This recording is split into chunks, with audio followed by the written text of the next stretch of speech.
smugness and groupthink. Time magazine just reminded us it exists by naming President-elect Donald Trump as the Person of the Year. Fair enough. Hard to think of anyone more newsworthy this year than Donald Trump. But to many on the left, Time's cover was a reminder that Trump is indeed going to be president and was therefore a trigger. Here now is one person who felt that way, Erin Crotty. She's a Democrat and former congressional candidate from California. Erin, thanks a lot for joining us tonight. Thanks for having me. The reason I want to talk to you was a tweet that you sent out after seeing the cover, I think, on the Today Show this morning, and you wrote this. Adolf Hitler was Times Man of the Year in 1938. Donald Trump is Times Man of the Year in 2016. Discuss. And I just saw the irony there, because comparing someone to Hitler, of course, is not an invitation to discuss. It's the end of the discussion, isn't it? Well, I think that there are a lot of lessons that we can learn from the 1930s and Nazi Germany. Not to say that this is the identical situation, but there's a lot to be gained from looking back, how we cannot make the same mistakes of the past. Huh. So what kind of conversation, I mean, describe the discussion that you were trying to invoke by comparing Trump to Hitler. I think that it's very important that we are critical, that we do not normalize or sanitize the rhetoric or actions of Donald Trump or the ghastly appointees to his new administration. And I want people to remain vigilant. I want people to realize that none of this is normal, none of the hate speech, the hate crimes that are spiking in the United States. And we, as the American people, have to hold our president-elect accountable. Okay. So you've made a lot of pretty general statements. And by the way, I don't think there's any danger of Trump going uncriticized during his term as president. Well, I think that something like hearing the way that the media... You just compared him to Hitler now. So, I mean, clearly there's, a vigorous conversation about Trump underway, and you're part of it. But you said his ghastly appointees. Give me an example. Today, you're talking about appointing a head of the EPA, someone who has sued the EPA on behalf of the coal industry and the coal lobby. You're talking about putting a known anti-Semite... Who is that? Pruitt. Who is that? The Attorney General Pruitt. Today. And what was the suit about? Do you know? Yeah, he was suing on behalf, it was a part of what the New York Times actually called a secretive alliance between energy firms, between state prosecutors, where he is Attorney General, and between oil and gas companies. And they... So let me just say this. I mean, it doesn't sound like you know a ton about this, but he was one of 28 attorneys general. So the majority of states sued the Obama administration over its environmental regulations. So you can't just say he was acting on behalf of oil and gas companies. The majority of states were involved in that suit. He actually appropriated text out of a letter written by the oil and gas companies as his own.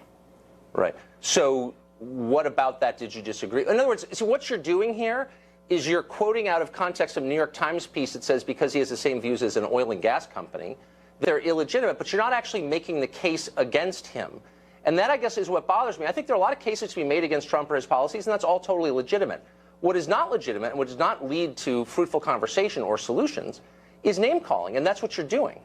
I don't believe so. I think that someone who sues to remove protections that protect families, American families, from mercury, from arsenic, that protect our wetlands, that reduce the air pollution so that we can have a right to breathable air is not name-calling. Nobody is contesting a right to breathable air. I guess my point, just to say it again, is you don't actually know anything about what you're talking about, and you're throwing out a lot of allegations as if someone were against clean air or for mercury. Is there another side to the case? Do you understand their position, or does that not even interest you, learning what they think? It's not about learning what they think. It's about the fact that this man, who is the head of the EPA, the nominee, has already acted on behalf of these very things about which we're speaking. He has sued to lessen the regulations from an environmental and public health standpoint. That is fact. That's non-negotiable. Around air pollution? It's not. You can't name a single one. I think. No, I'm not. I'm talking about three specific ones. The Department of Social and Cultural Analysis at NYU. Do you have a degree in the hard sciences? I do have a degree in social and cultural analysis. I'm the proud co-founder of Turning Green, a nonprofit, and we've been working on environmental advocacy since January 2005. But what's so amazing is that someone can start an environmental nonprofit with no science background. Do you think that's a little weird? No, I don't think that's a little weird. I think that there are a number of angles to come at this from. We partner with, and I'm proud to partner, a number of environmental organizations with sound scientists on their staff. 350.org, NRDC came out today to absolutely categorically call out this man for being a climate denier. And maybe a climate denier. So anybody who disagrees with the received point of view that you espouse is not a legitimate critic This or raising man questions. is He's a denier of the fossil fuel industry. He is a puppet. Right. Yeah, I don't actually think you know anything about him or the suit, and I don't think you have the background to make those claims. I can cite 3 specific suits: wetland protection, the air pollution, and the toxins related to mercury and arsenic. What does that even mean? The air pollution?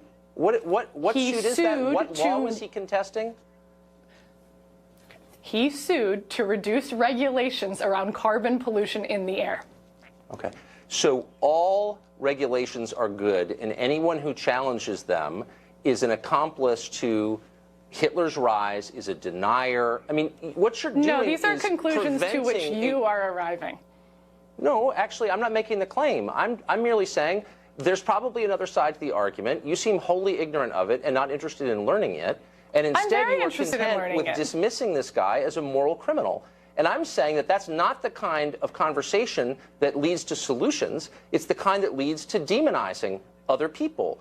And that's bad. That's my point. Do you not accept that? Can you see what I'm talking about?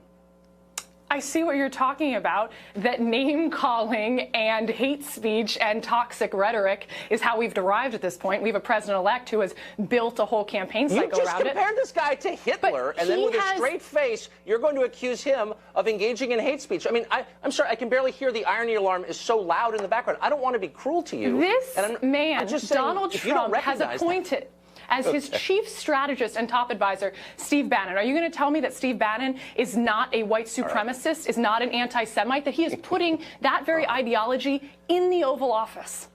Yeah. All right.